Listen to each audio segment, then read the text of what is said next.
man was originally a top agent at the National Security Agency.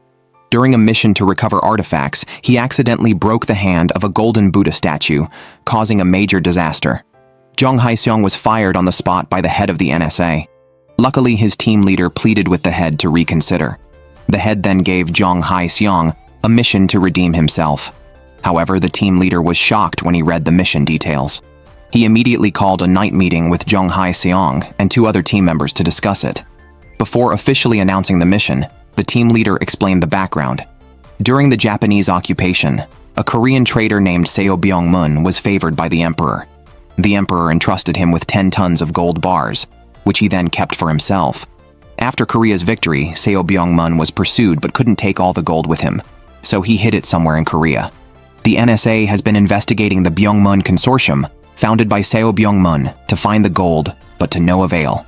Now, intelligence indicates that the gold is inside Byeongmun High School, owned by the Byeongmun Consortium. Their mission is to find the gold bars at Byeongmun High School. Jeong Hae-seong must disguise himself as a high school student and infiltrate the school to carry out this task. The team leader assured that Jeong Hae-seong's youthful appearance made him perfect for posing as a high school student. Moreover, if Jeong Hae-seong fails, all 3 might lose their jobs. Jeong Hae-seong, not wanting to let his mistakes affect his colleagues and team leader, agreed to take on the task. After his colleagues left, Jeong Hae-seong stayed behind in the restaurant drinking alone. Suddenly, there was a commotion at the front desk. A few thugs were trying to leave without paying. The owner's daughter warned them to pay or she would call the police. When they refused and became aggressive, Jeong Hae-seong intervened and quickly handled the situation. The thugs immediately paid and fled. Grateful, the owner offered to waive Jeong Hae-seong's bill as thanks, but he insisted on paying before courteously leaving. Oh Soo-ah, witnessing this, was instantly attracted to Jeong Hae-seong's righteousness and handsome appearance. The next day, the 4 gathered to lay out the plan. Colleagues crafted a perfect identity for Jeong Hae-seong. He would enter Byeongmun High School as a special admission student. To better communicate with the students and avoid suspicion, Jeong Hae-seong had to quickly learn internet slang and popular memes. The team leader specifically warned him not to get involved with any students, noting that Byeongmun High School and its attendees were not ordinary. Getting too involved could greatly increase the risk of blowing his cover.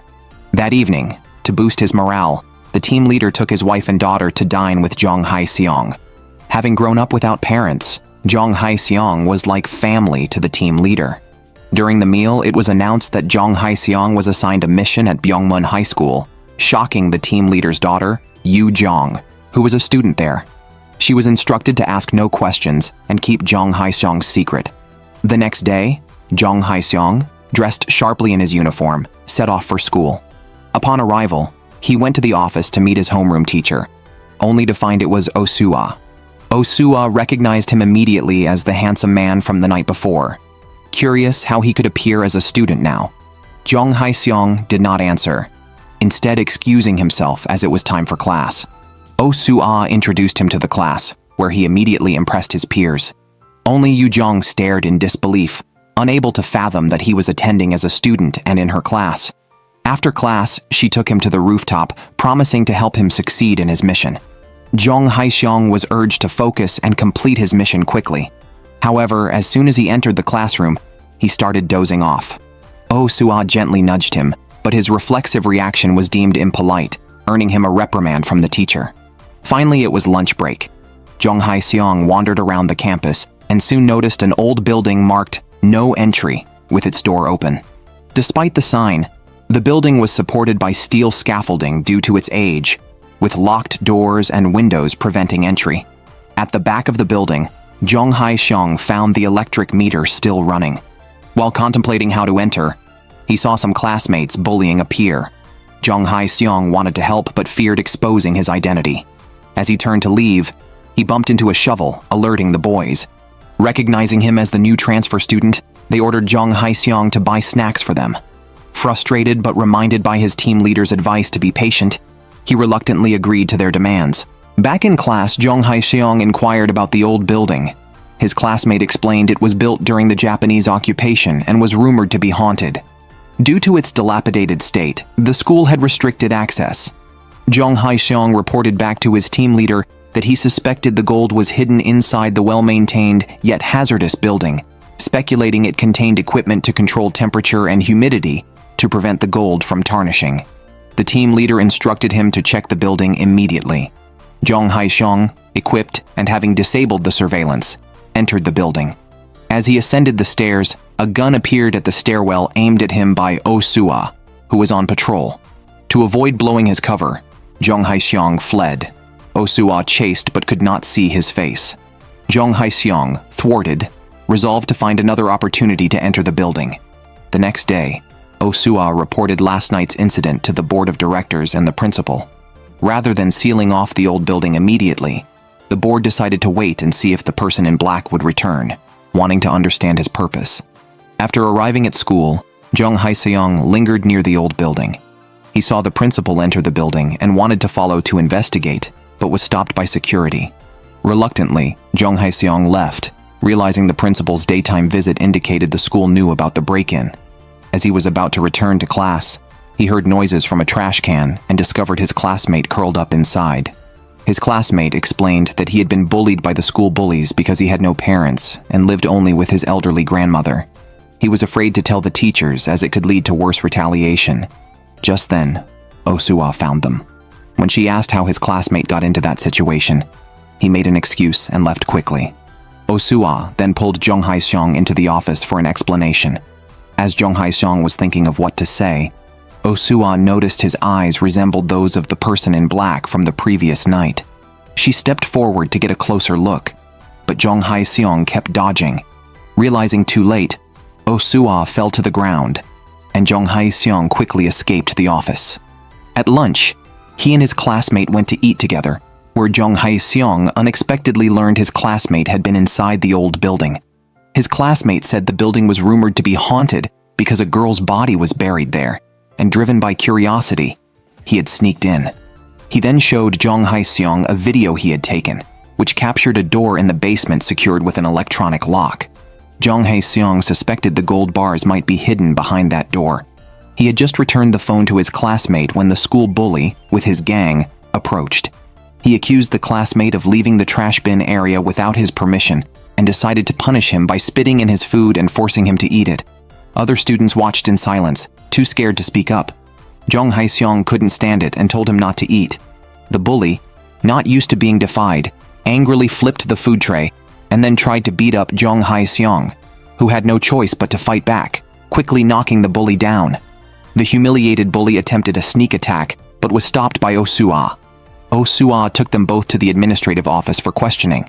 They had just arrived when the vice principal, showing great deference, took the bully away. Jeong Hae-seong realized the clear favoritism. Oh Soo-ah scolded him in the office, questioning why he caused trouble just 2 days after arriving. Jeong Hae-seong sarcastically noted her feigned ignorance of the situation. Though Oh Soo-ah felt stung by his remarks, she knew the truth about the bullying. After leaving the office, Yoo Jung summoned Jeong Hae-seong to the rooftop, revealing that the bully, whose father was a congressman, terrorized weaker students unchecked, except by the student council president. She warned Jeong Hae-seong to avoid attracting the bully's attention. Jeong Hae-seong hoped the issue would fade, but then a video of the fight was posted online, quickly going viral and reaching the NSA director.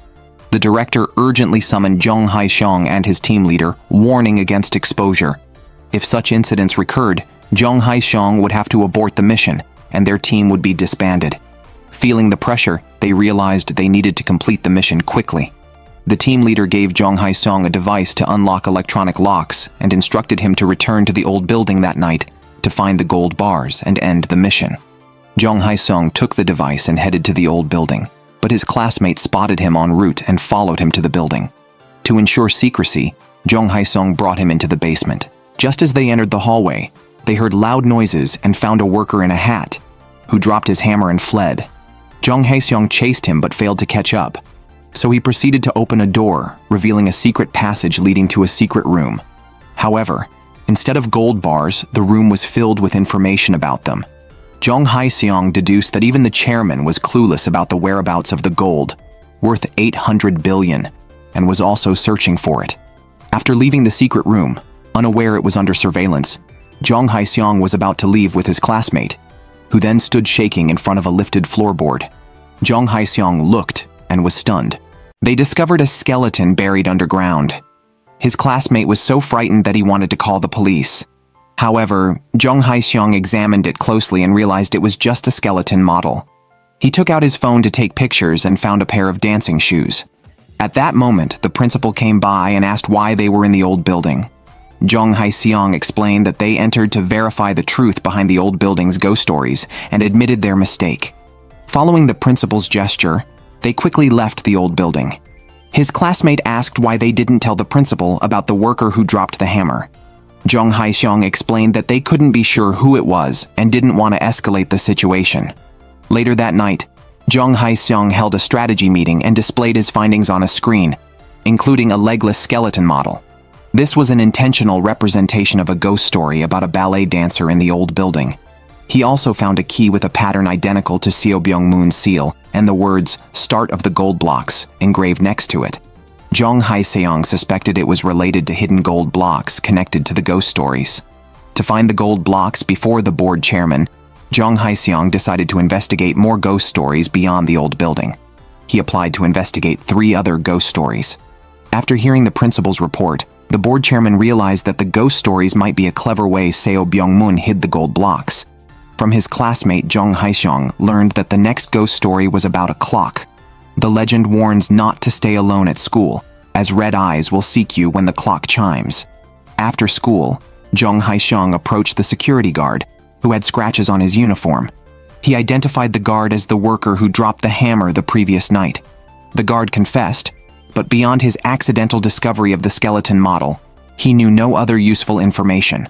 After school, teacher Oh Soo-ah found out that a bully had taken his classmate away. She discovered that the bully had tricked his classmate's grandmother out of her ID card and was also bullying his classmate.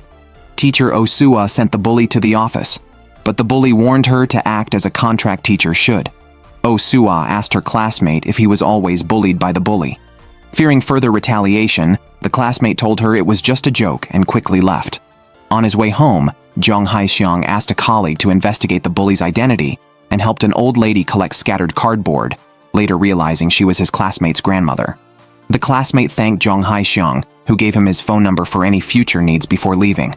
On her way home, Oh Soo-ah became increasingly angry. She had previously chatted with a colleague, revealing the bully was harassing her classmate. She wanted to report this to the principal, but her colleague advised her to overlook it as the bully's father had been a congressman for 3 terms, and their school favored influential families. Jeong Hae-seong was about to go home when he received a call from his classmate, reporting that his grandmother had been arrested. The bully had been using her ID for illegal activities. The next day, a post on the school forum went viral, accusing the bully of not only bullying, but also engaging in illegal gambling. This led to the principal summoning the bully. Teacher Oh Soo-ah was revealed as the person who posted it. At night, Jeong Hae-seong secretly investigated a ghost story in a building when the board chairman approached him, questioning his presence so late. Before he could explain, she revealed her identity and warned him. The classmate returned home distraught, only to find Jeong Hae-seong waiting for him. Earlier that day, the principal had summoned the classmate, the bully, and teacher Oh Soo-ah to verify the truthfulness of the forum post. Under pressure, the classmate falsely claimed that the post was a lie and accused Jeong Hae-seong of hitting him. Oh Soo-ah looked shocked at her classmate. She later learned that the previous night, the bully had approached the classmate and threatened that if he didn't comply, his grandmother would die in prison.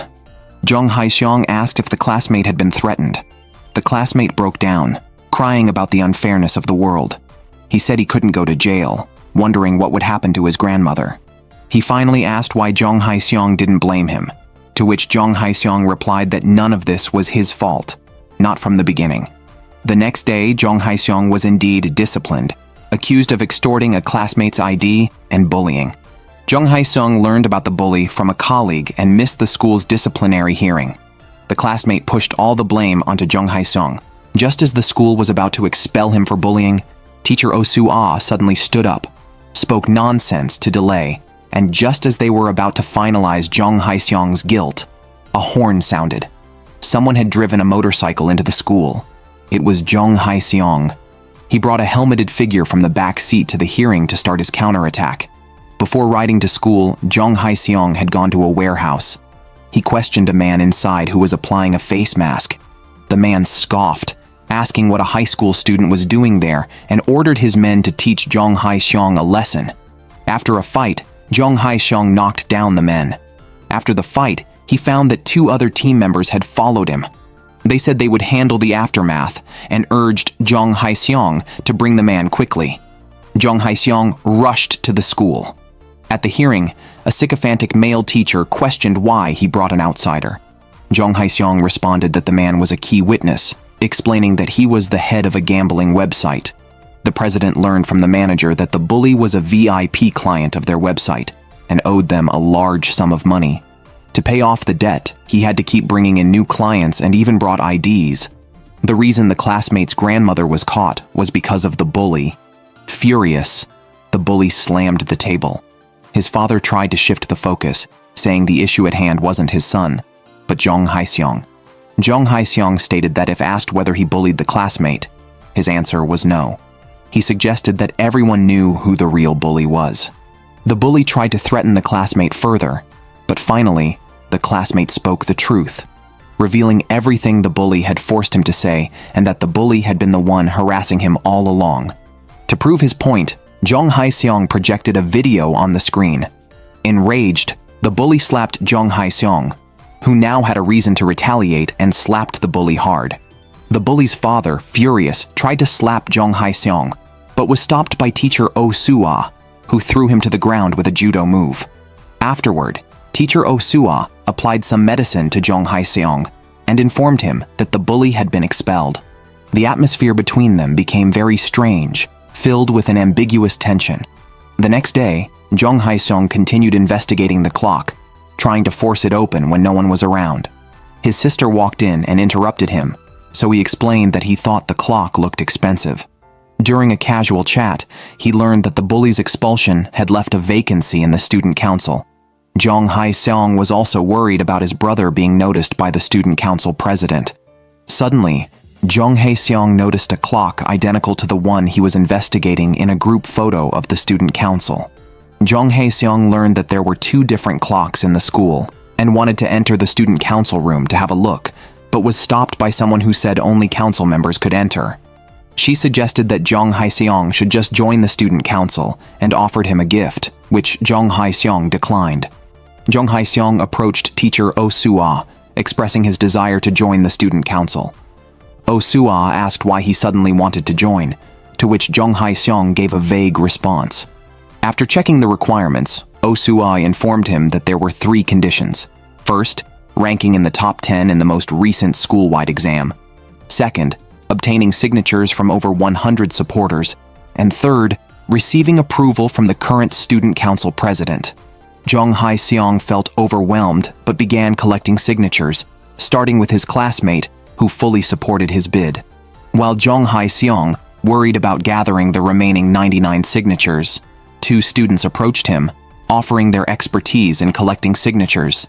They had previously sought forgiveness from his classmate for not reporting him and, having become friends, promised to handle the signatures. However, when they tried to gather more signatures, other students refused. Besides the signature challenge, Jeong Hae-seong's academic performance was poor, with only 7 days left until the midterms. The group leader reassured him they would handle the signatures and he should focus on his exams. They then organized a promotion, offering sandwiches to anyone who signed for Jeong Hae-seong, which surprisingly worked well. A student council member criticized Jeong Hae-seong, claiming he was essentially buying signatures with money. Another person stated that if Jeong Hae-seong successfully submitted his application, they would oppose it since he was responsible for the bully's expulsion. When the student council president asked for the opinion of a council member named Yoo-jin, Jeong Hae-seong hesitated and expressed his disapproval, citing his recent transfer to the school and his lack of familiarity with Yoo-jin. The team leader handed the signature form to Jeong Hae-seong, mentioning they were exhausted. Now it was Jeong Hae-seong's turn to perform. After the 3 left, Jeong Hae-seong received a call advising him not to join the student council. Jeong Hae-seong was urged to tear up the list and never set foot in the student council. Just as Jeong Hae-seong was about to ask why, Jeong Hae-seong burst out, warning him not even to think about entering there. She threatened to expose Jeong Hae-seong's true identity if he joined. After saying this, Jeong Hae-seong left. Meanwhile, the chairman found out there were 2 clocks in the school and heard from the principal about Jeong Hae-seong's application to the student council.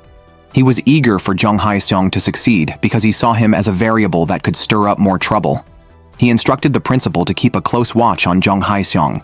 Jeong Hae-seong used a cold as an excuse to carry out a mission. Oh Soo-ah expressed her wish to visit Jeong Hae-seong at home. Jeong Hae-seong quickly informed the team leader. To prevent exposing Jeong Hae-seong's identity, they initiated an emergency action. They had to gather all items typical of a high school student and set up a room to resemble a high schooler's within 15 minutes. Before they finished, the teacher knocked on the door. Trying to keep her out, Jeong Hae-seong accidentally spilled porridge on Oh Soo-ah, forcing him to let her in. While Oh Soo-ah was cleaning up, Jeong Hae-seong tried to get the team members to leave quickly, but she came out sooner than expected. Jeong Hae-seong explained he was organizing clothes. Just as they were about to leave, Oh Soo-ah tripped over some clutter and grabbed Jeong Hae-seong as a lifeline. They ended up kissing. At the same time, a team member hidden in the wardrobe fell out.